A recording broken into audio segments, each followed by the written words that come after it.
जय श्री कृष्णा सभी बहन भाइयों के लिए। कैसे हो आप सभी? भगवान की कृपा से सब बहुत अच्छे होंगे। मैं भी ठीक हूँ। स्वागत है आपका आपके YouTube चैनल सरिता राघव में। तो जिन बहन भाइयों ने अभी तक चैनल को सब्सक्राइब नहीं किया है तो प्लीज़ वो पहले चैनल को सब्सक्राइब करें, लाइक करें और शेयर करें। यहाँ देखो मेरे बच्चों की सुबह सुबह हो रही है पढ़ाई दोनों की। क्या हो रहा है? इसके बाल देखो, पूरा मुंह इसका ऐसे ढका रहता है, चोटियां बना दी हैं तो उसमें से पूरे बाल इसके ऐसे निकल गए हैं। अब बीमार हो रही है अब भी, तो मुंह देखो कैसा हो गया है इसका। हंसी आ रही है ना? हाँ, तो मुंह भी अभी ऐसा हो गया। अभी भी ये पूरी तरीके से ठीक भी नहीं है। और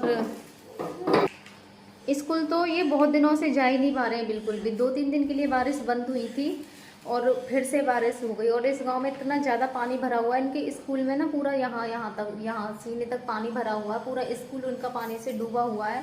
इसकी हालत आपको कल के ब्लॉग में दिखाऊंगी कि यहाँ पानी का कितना ज़्यादा भराव है, बहुत ही ज़्यादा है। तो बच्चे भी स्कूल नहीं जा पा रहे हैं, काफ़ी दिनों से घर पर ही रह रहे हैं ये।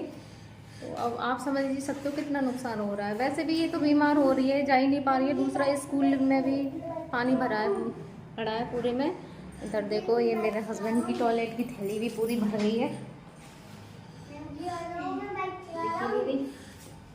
ये थैली भी भर गई है तो इसको मैं खिलाई देती हूँ।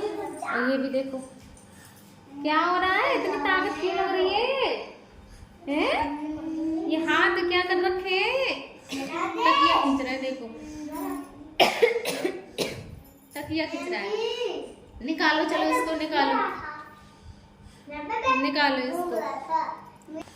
देखो तकिया खींच रहा है। इसे खींच ही देंगे, ऐसे ही ताकत लगा लगा के। खींचो, चलो खींचो जल्दी, खींचो इसको, निकालो निकालो जल्दी निकालो। कैसे रुक गए? बातें सुन रहे हो? निकालो जल्दी। ओ ताकत लग रही है।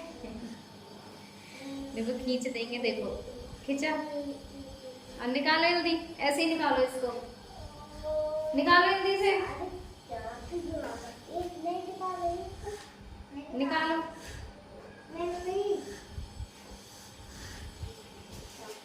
निकालो,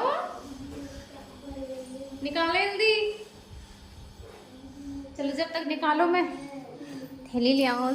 सॉरी, थैली खराब है इनकी। टॉयलेट की थैली भी ज़्यादा भरी हुई सही नहीं रहती है, उससे भी इन्फेक्शन का ही डर रहता है। और उनकी पूरी थैली इनकी भर गई है तो मैं जब तक उसको भी खाली कर देती हूँ।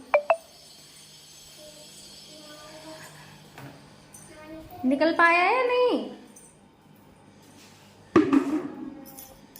उसके बाद मैं करूँगी इनके दांतों की सफाई, क्योंकि गॉस पी से तो मैं इनका सुबह ही मुँह साफ़ कर देती हूँ, पर दांत में 3-4 दिन में मांजती हूँ इनके। तो अभी मैंने मांजे थे कुछ दिन पहले, अब साफ़ करूँगी इनके, क्योंकि अगर उसे साफ़ नहीं करती हूँ ना तो बदबू आती है मुँह में बहुत ज़्यादा।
अब मैं लूँगी पेस्ट और ब्रश इनका दांत साफ़ करने के लिए, क्योंकि दांत भी इनके हो रहे हैं बहुत ज़्यादा गंदे।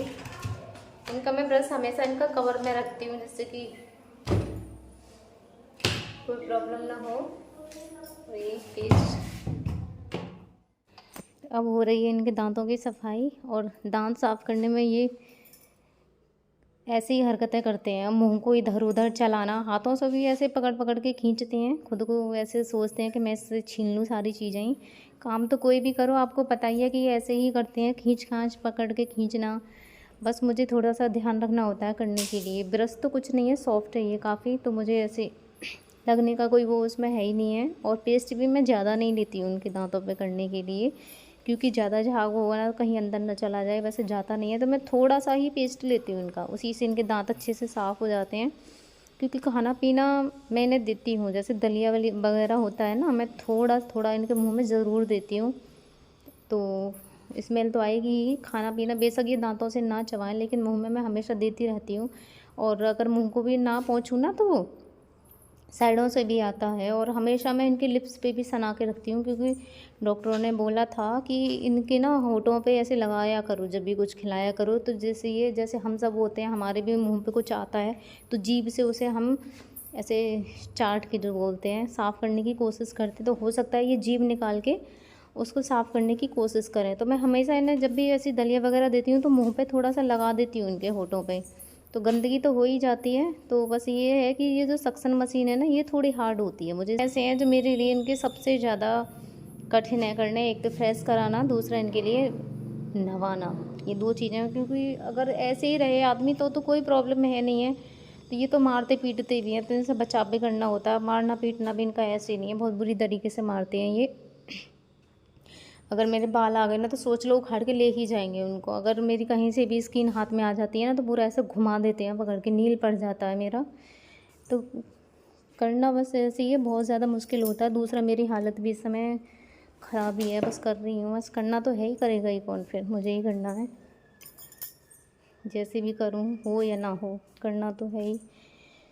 और मैंने गर्मियों में तो अब मौसम थोड़ा चेंज हो रहा है तो डेली नहीं नहवा रही हूँ, सिर्फ पोंछ देती हूँ मैं इनको। अब नहवा देती हूँ तीसरे चौथे दिन, डेली नहीं नहवा के तीसरे चौथे दिन मैंने नहवा देती हूँ। बाकी की मैं स्पंचिंग कर देती हूँ, थोड़ा सा गुनगुना पानी लेके उसमें डेटॉल डाल के उससे स्पंचिंग करती हूँ मैं इनकी।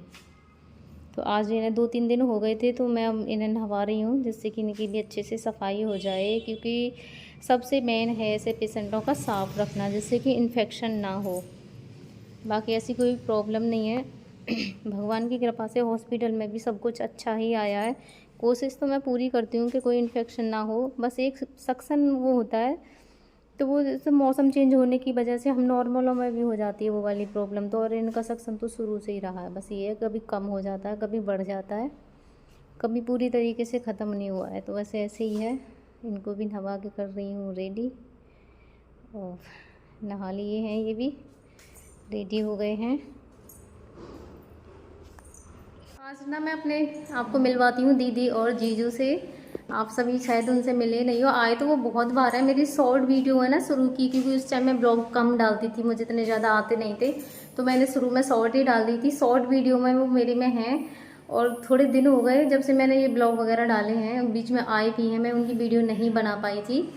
तो आप सब शायद उनसे मिले नहीं हो, तो आज मैं उनसे मिलवाती हूँ आपको। तो मेरे हस्बैंड का एक्सीडेंट हुआ था ना, तो उस टाइम पे भी मेरे जीजू है ना, उनकी बहन की शादी थी। मेरे हस्बैंड का एक्सीडेंट जनवरी में हुआ था और उनकी बहन की शादी 6 फरवरी की थी। तो उस टाइम पे भी जब एक्सीडेंट हुआ था तो उन्होंने बताया 50,000 रुपये दिए थे मेरे हस्बैंड के इलाज के लिए। अब आप खुद सोच सकते हो, जिसकी बहन की शादी हो, शादी में कितना खर्चा होता है। उसके बावजूद भी उन्होंने मेरे हस्बैंड के लिए 50,000 रुपये दिए थे। और उस टाइम मेरे घर पर एक भैंस रहा करती थी, तो भैंस के लिए भी पूरा भूस जो होता है ना चारा खाने का, जो सूखा भूस लेते हैं गेहूँ का, उसे भी पूरा वो भरवा के गए थे वहाँ पे खुद उन्होंने। उनका जो भूस था वो ख़राब हो गया था बारिश की वजह से, तो उन्होंने खरीद के भूस जब हमारे यहाँ दे कर गए थे, और बुर्जी में खुद भरवा के गए थे उसको, मतलब पूरा इंतज़ाम करवा के गए थे। तो बस ऐसे ही है, ऐसे लोगों का एहसान मानना बहुत ज़्यादा ज़रूरी होता है। लेकिन तो उस टाइम पे बेचारे वो खुद ही भूस भरवा के भी गए थे, और ख़रीद के जब भूस दे के गए थे वो हमारे लिए। तो बस ऐसे ही है, और वही अपना है जो वक्त पे काम आए। तो उस टाइम अपनी बहन की शादी होते हुए भी वो इतना ही दे गए, तो ये भी बहुत बड़ी बात है, क्योंकि शादी में भी बहुत ज़्यादा पैसे लगते हैं। तो आज मैं आप सबको उनसे मिलवाती हूँ। तो ये हैं मेरे जीजू, ये आप इन्हें देख सकते हो, ये मेरे जीजू हैं, सबसे बड़े हैं ये हम सारे बहन भाइयों में। कभी तो उठा लेते हैं। हंस जा एक बार,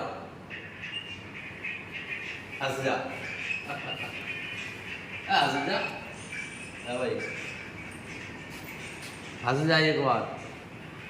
अब हाथ से सुना रहे हो ऐसे भाई, ले ला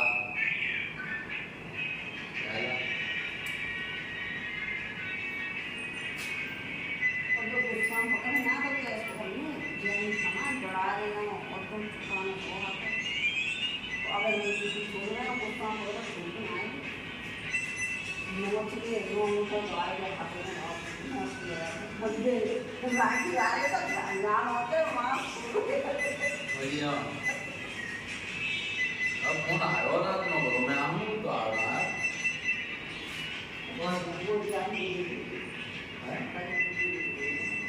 ए ना कल आया हो फोन कल लेगा कल आया हो मोटरसाइकिल की दूसरो मोटरसाइकिल और ये है मेरी सबसे बड़ी बहन, हम सारे बहन भाइयों में सबसे बड़ी हैं ये।